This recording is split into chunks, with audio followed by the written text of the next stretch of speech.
নমস্কার বন্ধুরা, আজকে আমি দেখাবো ব্যালেন্সিং যাদের প্রবলেম আছে। অনেক বয়স হয়ে গেলে দেখা যায় হাঁটতে চলতে গেলে খুব অসুবিধা হয়, ব্যালেন্স পায় না, পড়ে যাওয়ার সম্ভাবনা থাকে। অনেকের দেখা যায় সেরিব্রালের পরেও দেখা যায় যে ব্যালেন্সিংয়ের সমস্যা হচ্ছে।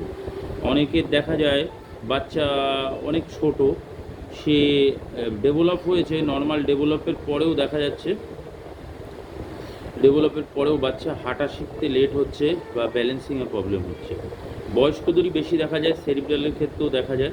তো আমি দেখাবো ব্যালেন্সিংয়ের কিছু স্টেপ আপনাদের। ব্যালেন্সিং করতে গেলে সবার প্রথম আপনার আমাকে দেখতে পাচ্ছেন কি না জানি না,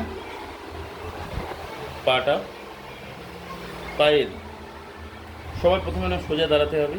সোজা দাঁড়িয়ে 1 2 3 4 এরম 10 বার করে দু পায়ে করে নিলেন। তারপরে হিল রাইজিং 1 2 3 4।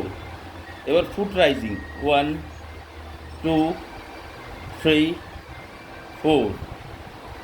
এইবার আপনাকে হাঁটতে হবে। হাঁটতে হলে কীভাবে হাঁটবেন? প্রথমে নর্মাল আপনি হাঁটলেন, হাঁটলাম। প্রথমে নর্মাল 5 থেকে 10 পাক আপনাকে হেঁটে নিতে হবে। হাঁটার পরে এইবার আসছি ব্যালেন্সিং। এই জিনিসটা প্রথমেই করতে গেলে মুশকিল আছে। সাইডে যদি কিছু ধরার সাপোর্ট থাকে, কোনো রেলিং বা কিছু ধরে, পায়ের মাথায় ঠিক এরকম পা ফেলতে হবে, পায়ের মাথায় পা এরমভাবে হাঁটতে হবে। যার ব্যালেন্সিং প্রবলেম আছে সে এরমভাবে হাঁটতে পারবে না, সে পড়ে যাবে টালমাটাল হয়ে। তাকে কি করতে হবে? পাশে কাউকে ধরে নিতে হবে, ধরে এই হাঁটাটা প্র্যাকটিস করাতে হবে। আর তার আগে যেগুলো দেখালাম এগুলোও করতে হবে। তাহলে ব্যালেন্সিং মোটামুটি অনেকটাই নর্মাল হয়ে যাবে। ব্যালেন্সিংয়ের যত প্রবলেম আছে এই এক্সারসাইজ 3-4টে যদি আপনারা করেন, মোটামুটি ঘরে বসেই আপনি শর্ট আউট করতে পারবেন যে কীভাবে ব্যালেন্স ঠিক করা যায়। এই ভিডিও দেখে আপনি নিজেরা ট্রাই করতে পারেন।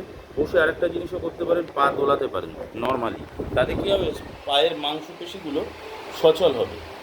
একদম নর্মাল এরকম বসে আছেন, আমি একটু নিচু জায়গায় বসে আছি বলে পাটা ঠেকে যাচ্ছে, কিন্তু আপনারা একটু উঁচু জায়গায় বসে পাটা দোলাতেও পারেন, এটাও একটা পড়ছে। তো ব্যালেন্সিং এই এক্সারসাইজগুলো আপনারা যদি প্রপার গাইড মেনে 1 থেকে 3 মাস করেন, তাহলে বাড়িতে বসেই আপনারা ব্যালেন্স চেক করতে পারবেন।